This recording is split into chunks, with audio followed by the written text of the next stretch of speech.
이 말씀을 가지고 하나님의 뜻을 아는 방법이라는 말씀으로 말씀드리도록 하겠습니다. 한 총각이 있었습니다.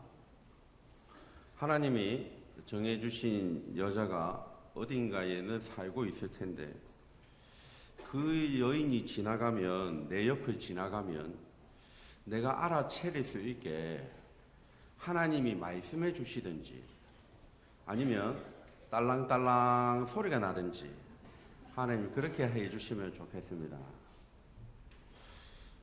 이 총각이 하나님의 뜻에 관심이 있는 총각이었을까요? 아니면 하나님이 정해주신 여자를 만나고 싶은 총각이었을까요? 네. 이 총각은 누구일까요?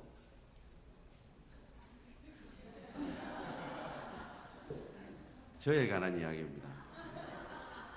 제가 총각 때 이랬습니다. 하나님의 뜻을 알고 싶습니다. 사람이 신의 뜻을 알 수 있을까요?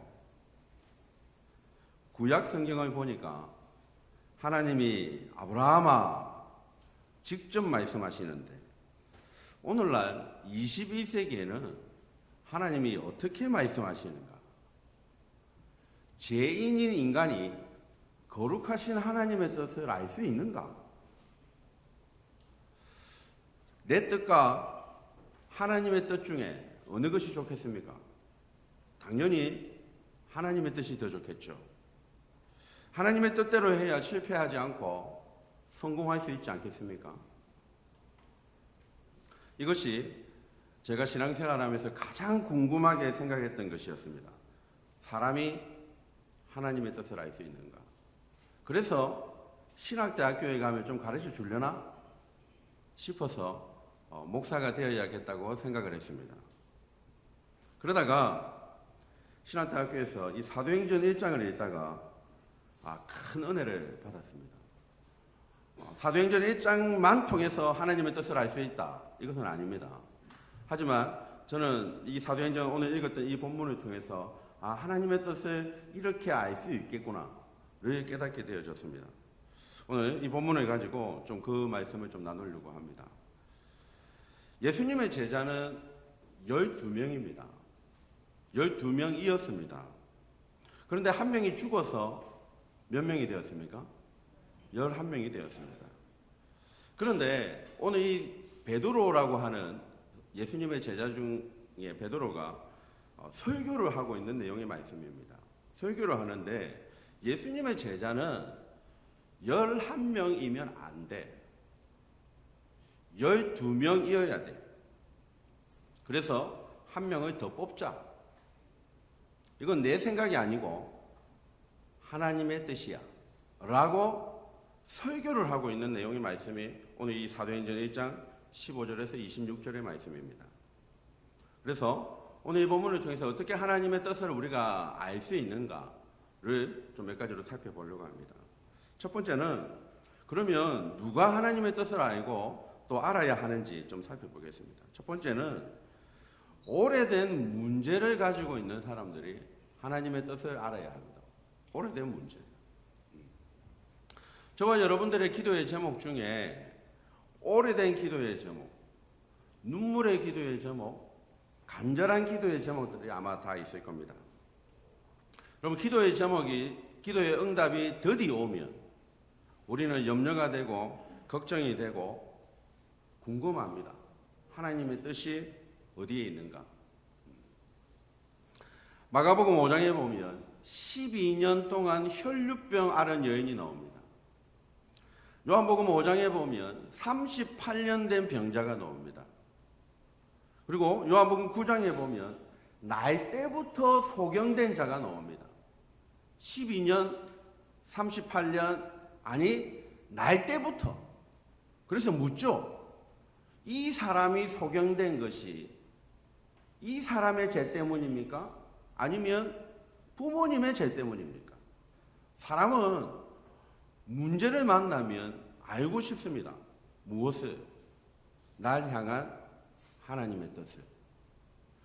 저와 여러분들 가운데서도 오래된 기도의 제목들이 아마 한두 가지씩은 다 있을 겁니다. 거기에 우리는 하나님의 뜻을 알고 싶습니다. 두 번째는 원치 않는 병에 걸렸을 때입니다. 원치 않는 병. 열왕기하 1장 2절에 보면 아하시아라고 하는 왕이 나옵니다. 아하시아 왕이 위에서 떨어졌어요. 그래서 정형외과에 가야 되는 병에 걸렸습니다. 큰 병이 아니에요. 그런데 이 아하시아 왕이 바알이라고 하는 이방신에게 가서 야, 내 이 병이 낫겠나 알아봐라. 정형외과의 병은 죽을 병이 아니잖아요. 시간이 지나면 좀 낫습니다. 그죠? 그런데 바알에게 물어봐라. 그때 엘리야 선지자가 이렇게 말합니다. 이스라엘에 하나님이 없어서 바알에게 가서 물어보냐? 너 죽는다. 원치 않는 병이 걸린 사람들은 알고 싶어 합니다. 내가 뭐 잘못한 게 있나? 내가 열심히 살아왔는데 왜 나에게 이런 병이 걸리지? 그 병이 걸리는 원인을 찾고 싶어 합니다. 세 번째는 미래를 모르는 사람들입니다. 미래를 모르는 사람들. 사무엘상 27장에 보면 사울이라는 왕이 나오는데 사울이라는 왕이 전쟁을 앞두고 무당을 찾아갑니다. 무당을 찾아가서 내가 이 전쟁을 이길 수 있겠나? 열왕기하 3장 11절에 보면 이스라엘의 왕이 전쟁을 앞두고 우리가 여호와께 물어보자. 하나님의 뜻이 어디에 있는지, 이 전쟁에서 이길지 질지 우리는 모르지만, 당연하죠. 미래를 모르지만 우리가 하나님께 물어보자. 미래를 모르는 사람들은 신의 뜻을 알고 싶습니다. 그래서 세상 사람들은 무당을 가고요. 우리는 하나님의 뜻을 구하는 것입니다. 또 하나는 자신의 뜻보다 하나님의 뜻이 좋다고 믿는 사람들입니다. 자신의 뜻보다 하나님의 뜻이 분명히 좋을 거다. 내가 알기는 어렵지만 하나님의 뜻이 내가 알 수만 있다면 그것이 최고다. 그걸 알아야 된다. 라고 생각하는 사람입니다. 그래서 성경 곳곳에 신앙의 사람들이 큰 문제를 만날 때마다 이런 표현들이 나옵니다. 여호수아 7장, 사사기 1장, 사무엘하 21장 제가 세 가지를 예를 들어 놨는데 그 외에도 이런 표현들이 나옵니다. 그들이 여호와께 여쭈어 이르되. 늘 문제를 만나면 신앙의 사람들은 그게 오래된 문제든 그게 미래를 모르는 문제든 원치 않는 질병이든 전쟁에서 이길지 질지 뭐 여러 가지 이유든지 간에 여호와께 여쭈었다라고 말합니다. 항상 하나님 앞에 엎드렸다라는 것입니다.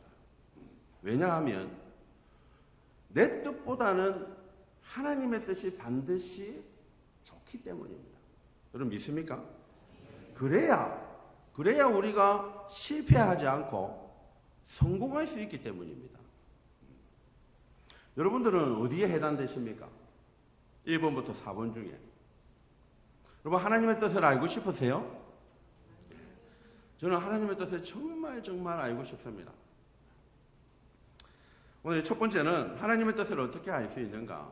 첫 번째는 말씀을 통해서 알 수 있다라고 성경은 말씀합니다. 오늘 16절 말씀을 보십시오. 16절 말씀에 보면 베드로가 설교를 하고 있는데 설교 본문이 어디냐? 오늘 저의 설교의 본문은 사도행전 1장이죠.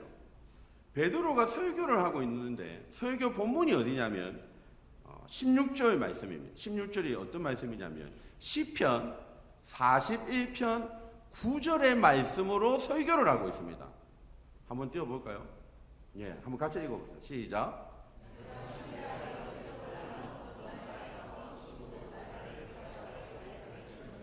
예, 저 말씀으로 설교를 하는데요. 저 말씀에 가룟 유다라는 말씀이 나옵니까? 안 나옵니까? 안 나오죠. 저기는 가룟 유다라는 말이 안 나옵니다. 그런데 16절에 보면 저 시편 41편 9절의 말씀이 누구에게 응하여졌다라고 말합니까? 가룟 유다에게 저 말씀이 응하여졌다라고 설교를 하고 있다는 거죠. 시편 41편의 9절 말씀은 가룟 유다를 향해서 하신 말씀이 1차적으로 아닙니다. 그죠?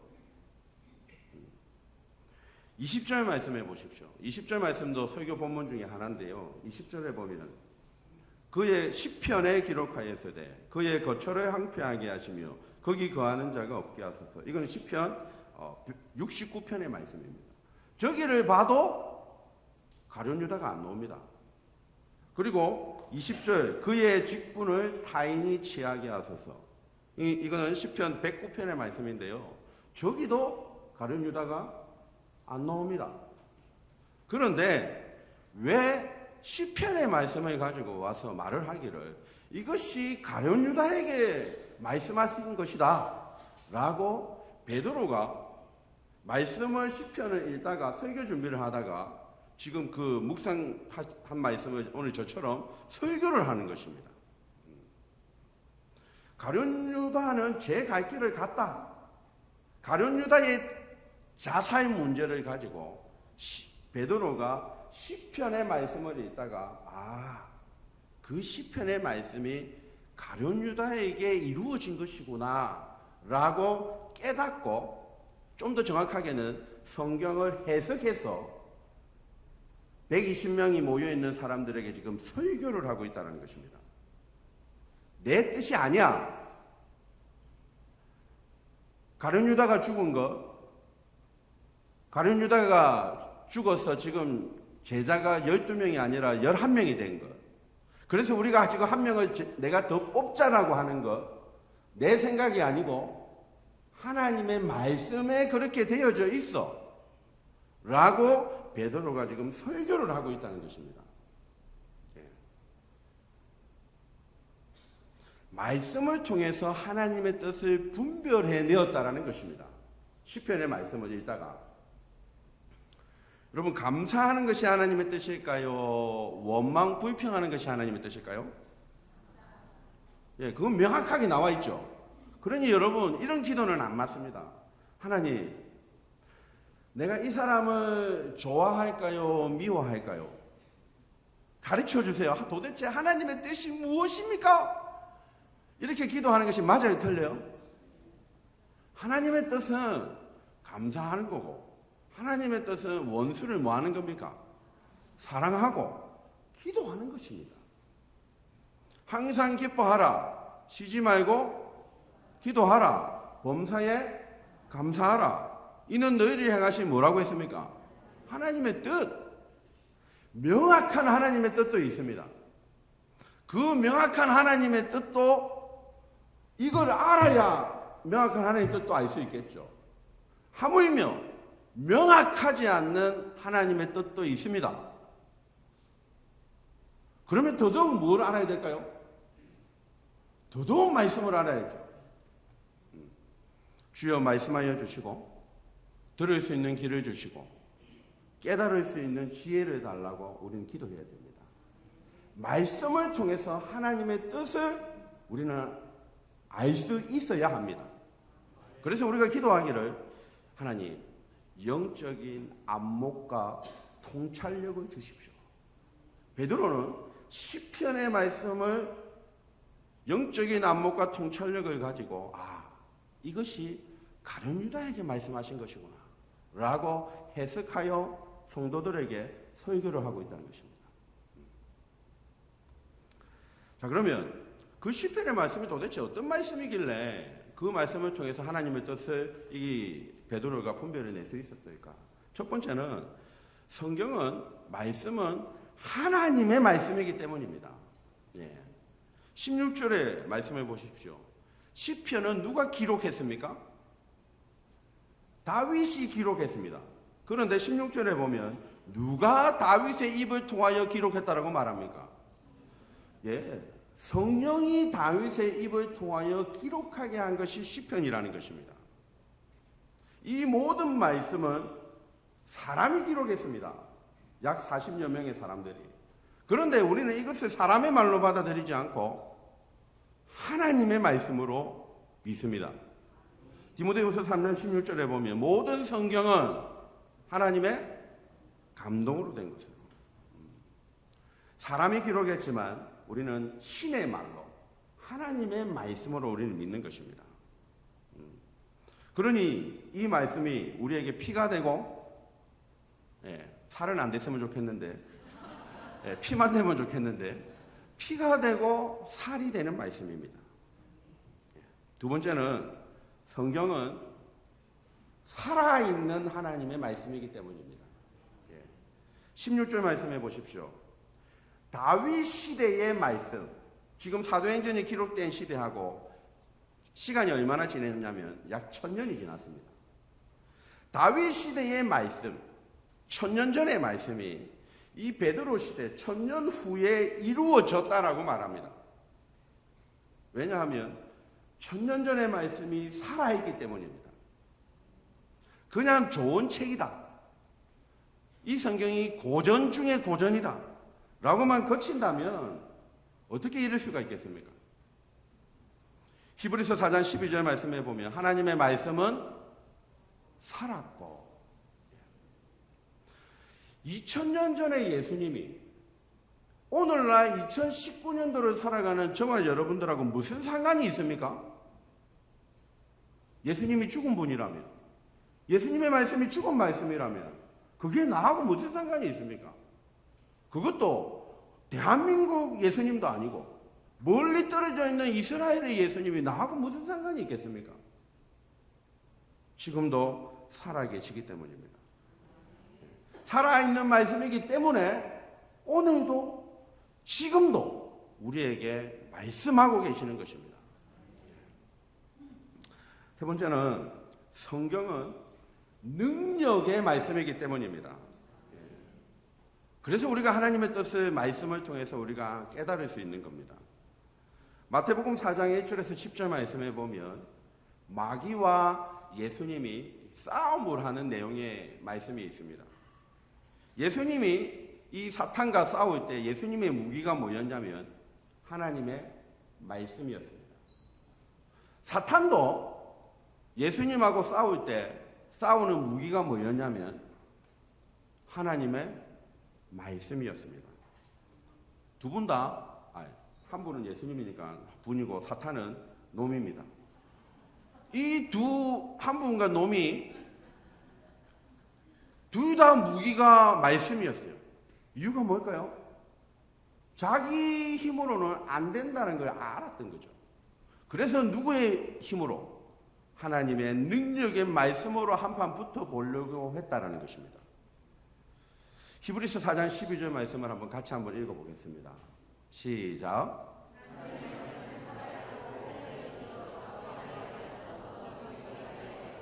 혼과 영과 및 간절과 골수를 찔러 쪼개기까지 하며 또 마음의 생각과 뜻을 판단하나니. 하나님의 말씀은 능력의 말씀입니다.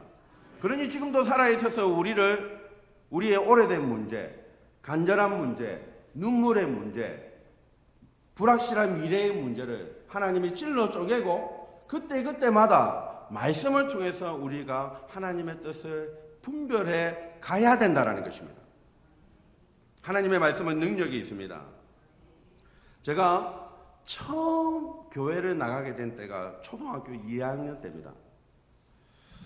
2학년 때 길거리에 나갔더니 한 전도사님이 전도를 하고 계시는데 나는 부활이요 생명이니 나를 믿는 자는 죽어도 살겠고 살아서 나를 믿는 자는 영원히 죽지 아니한다.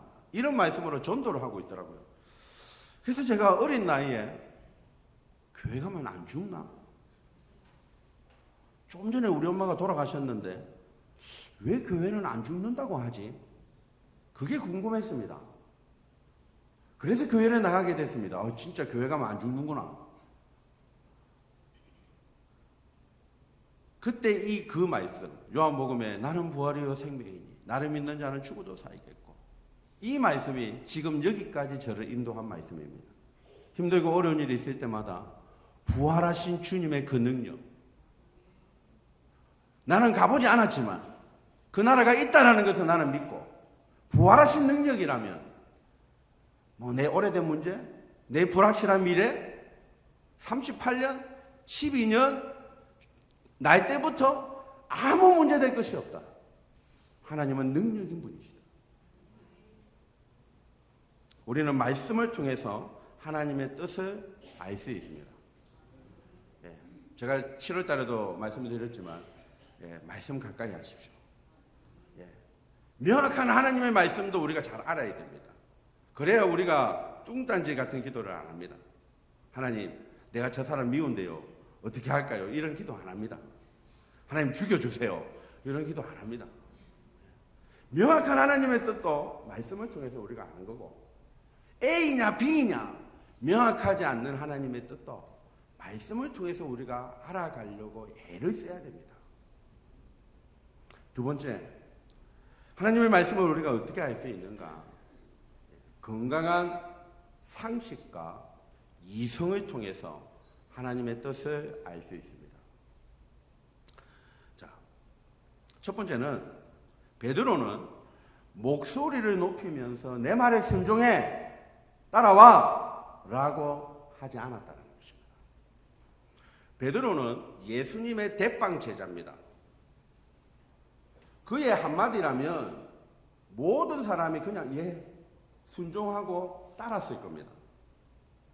베드로가 지금 여기 120명이 모여 있는데 120명 중에 물 위를 걸어본 자 있어? 나와봐. 너희 중에 물 위를 걸어본 적 있어? 비록 내가 물에 빠지기는 했지만 그래도 내 같은 사람은 창조 이후에 없어. 나와봐. 예수님이 변화산에 올라가서 옷이 흰 옷과 같이 변화되었던 그 사건 너희 본 적 있어? 없잖아. 누구려? 내가 12명이 되어야 된다고 지금 말하고 있잖아. 뽑자라니까? 라고 하지 않았다는 것입니다. 서울 가본 사람이 말이 맞습니까? 아니면 안 가보고 목소리 큰 사람 말이 맞습니까? 여기 다 서울이죠.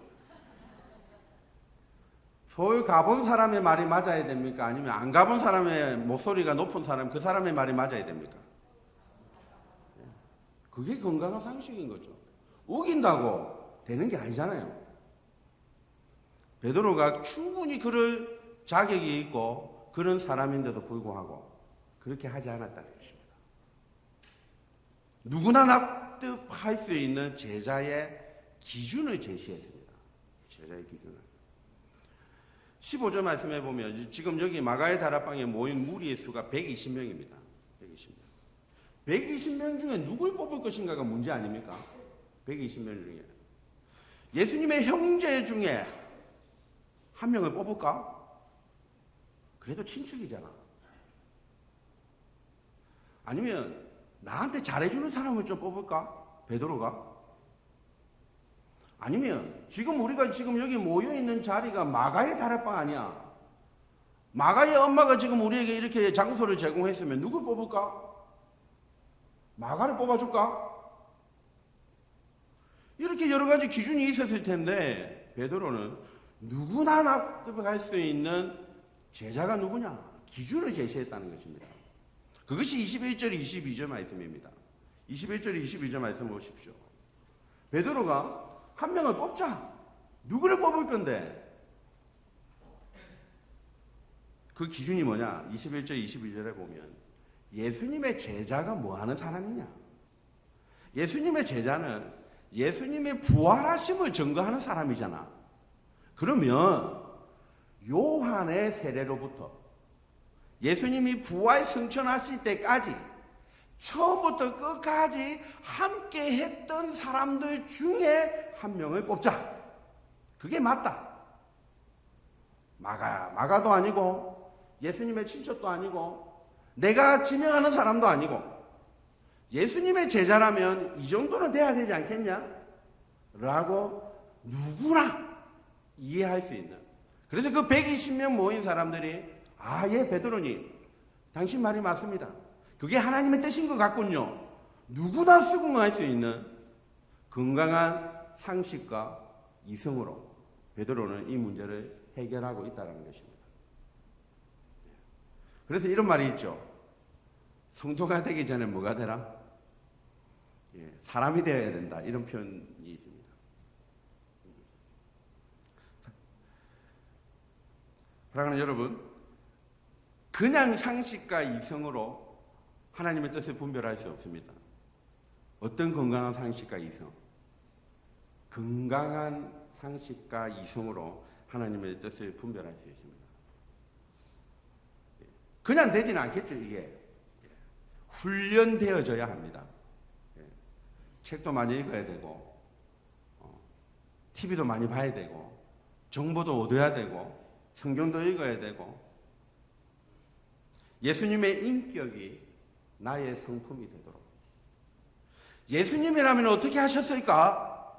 우리가 끊임없이 물어야 되고, 선택해야 되는 문제 앞에서, 하나님의 뜻을 알아야 되는 상황 앞에서 예수님이라면 어떻게 하셨을까? 끊임없이 물어야 되고, 오늘 제자의 기준 중에 예수님 처음과 끝까지 함께 했던 사람들 중에 뽑자고 했던 것처럼 처음부터 끝까지 우리는 늘 예수님이라면 어떻게 하셨을까? 예수님의 성품을 닮아가는 그런 성도님들 되시기를 축복합니다. 건강한 상식과 이성을 가지시는 그런 저와 여러분 되시기 축복합니다. 세 번째는 하나님의 뜻을 우리가 어떻게 알 수 있는가? 기도를 통해서 알 수 있습니다. 기도를 통해서. 제가 절에 다니시던 할머니가 계셨습니다.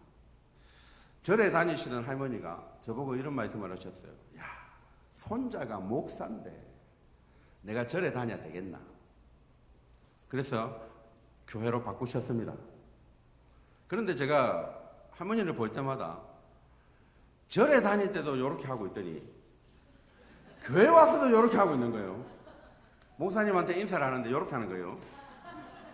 그래서 제가 할머니를 만나볼 때마다 설명을 드렸습니다. 기도는 그게 아닙니다.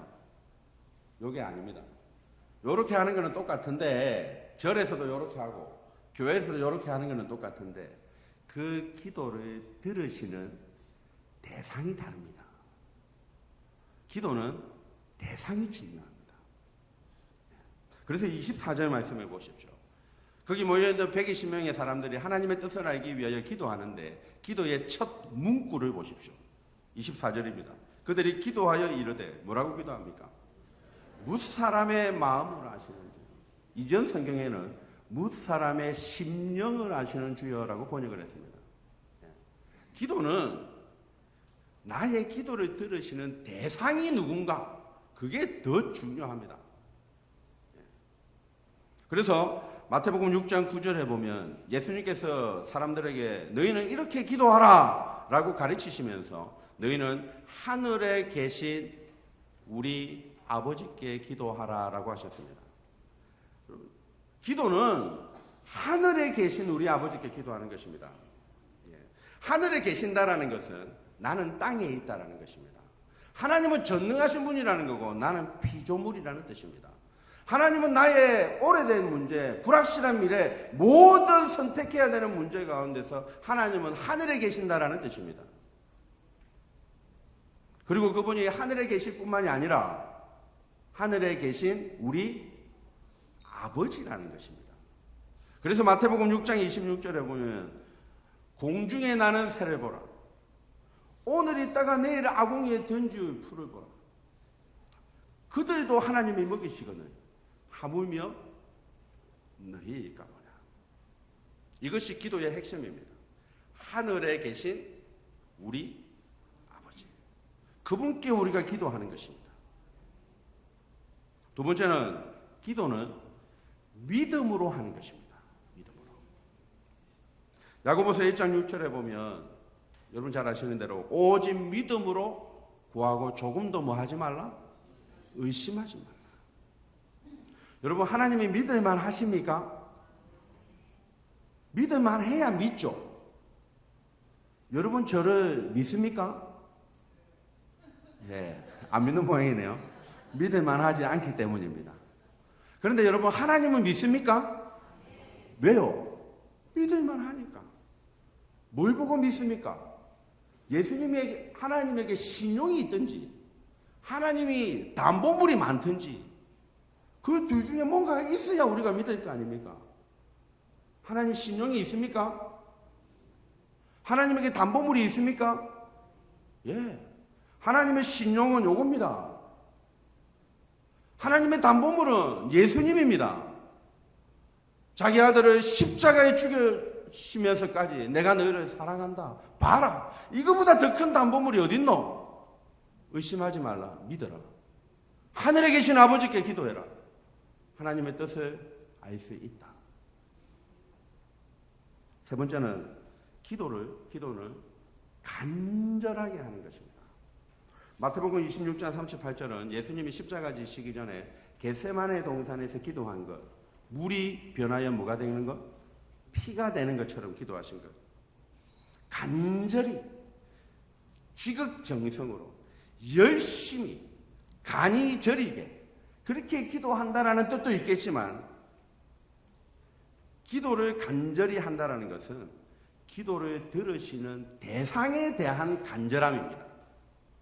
내가 열심히 땀을 흘려서 기도한다. 이것도 간절함이지만 기도하면서도 내 기도를 들으시는 그 대상에 대한 간절함이 있어야 됩니다.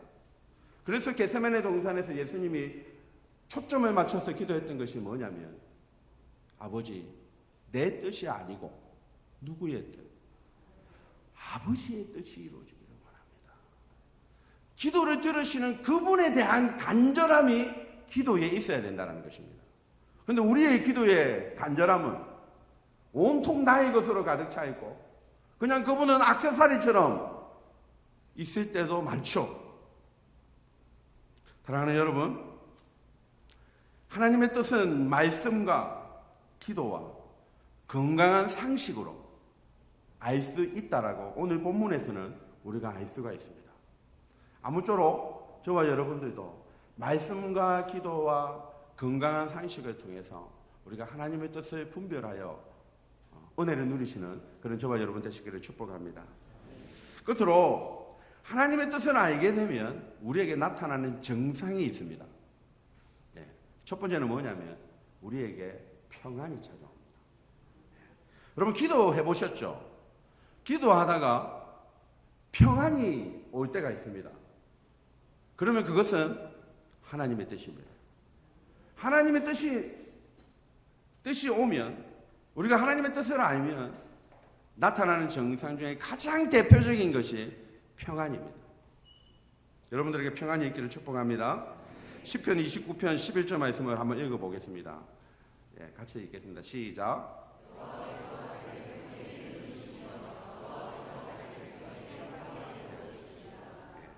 아멘.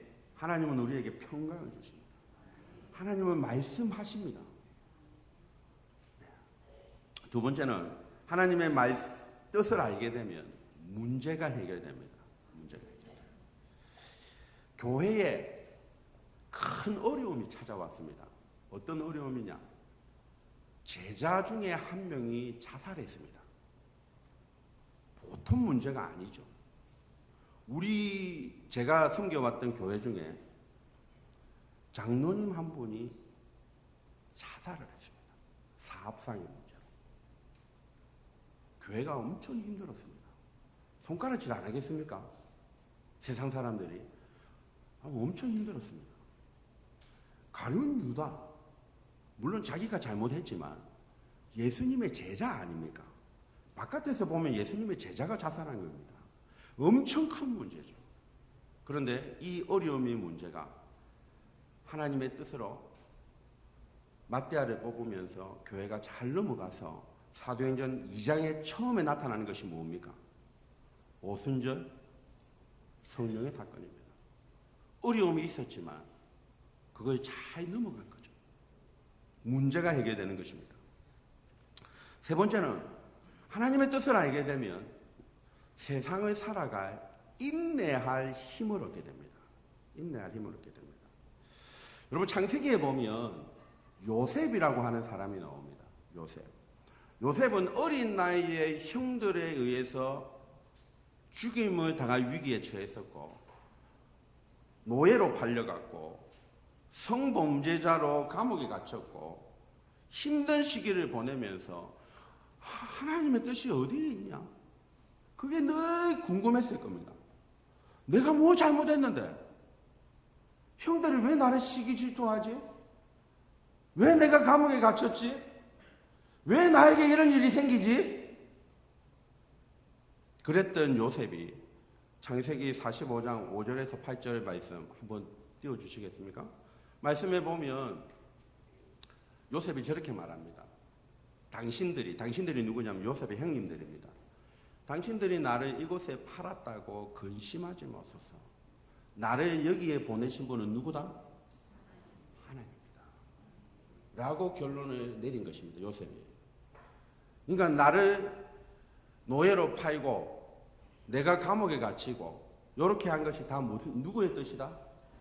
하나님의 뜻이다 라고 받아들이고 그 힘든 시기를 인내하면서 하나님이 반드시 나를 사용하실 거야. 하나님이 반드시 나를 회복시키실 거야. 이해할 수 없는 일이 수십 년간 반복이 되어져 왔는데도 요셉은 포기하지 않고 주를 바라보는 것입니다. 왜? 하나님의 뜻을 알기에 인내하면서 나에게 주어진 거친 풍랑을 넘어가는 것입니다.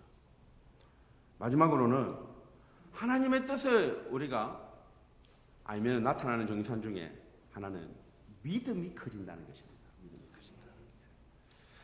로마서 8장 26절 말씀을 한번 끝으로 한 번만 더 읽어주시면 좋겠습니다. 로마서 8장 26절 시작.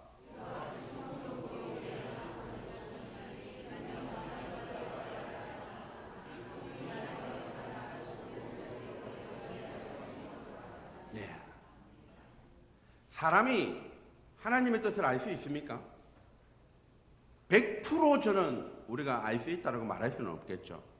그래서 혹 우리가 하나님의 뜻을 알기 위하여 기도하고 말씀을 통해서 건강한 상식을 통해서 이걸 선택했어요. 그런데 아닐 수도 있겠죠. 아닐 수도 있을 겁니다. 하지만 우리는 그 선택을 했지만 하나님이 뭐 하실 것이다? 합력하여 선을 이루실 것이다라는 믿음으로 가는 것입니다. 내가 비록 내 욕심으로 이걸 선택했다 하지만 하나님은 나를 합력하여 선을 이루시는 쪽으로 인도하신다. 이런 하나님의 뜻을 알아가는 과정을 통해서 내 뭐가 자라냐면 믿음이 자라는 것입니다. 커가는 것입니다. 말씀을 맺겠습니다. 사랑하는 여러분, 하나님은 언제나 말씀하실 것입니다. 구약에도 말씀하셨고 신약에도 말씀하시고 오늘날에도 말씀하십니다.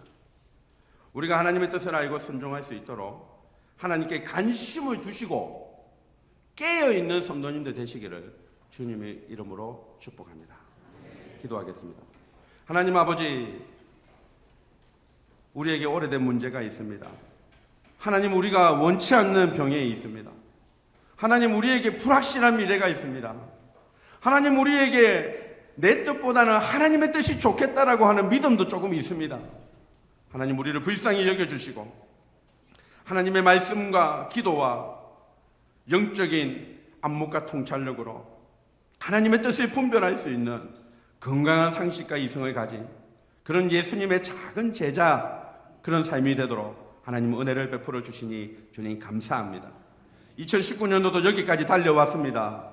앞으로도 하나님의 뜻 가운데 평강이 넘치고 문제가 해결되고 주님 믿음이 자라고 인날 힘을 얻어 힘있게 또 남은 몇 달도 주님과 함께 동행하며 승리하는 삶 살도록 은혜 베풀어 주실 것을 믿고 감사드리며 예수님의 이름으로 기도드립니다. 아멘.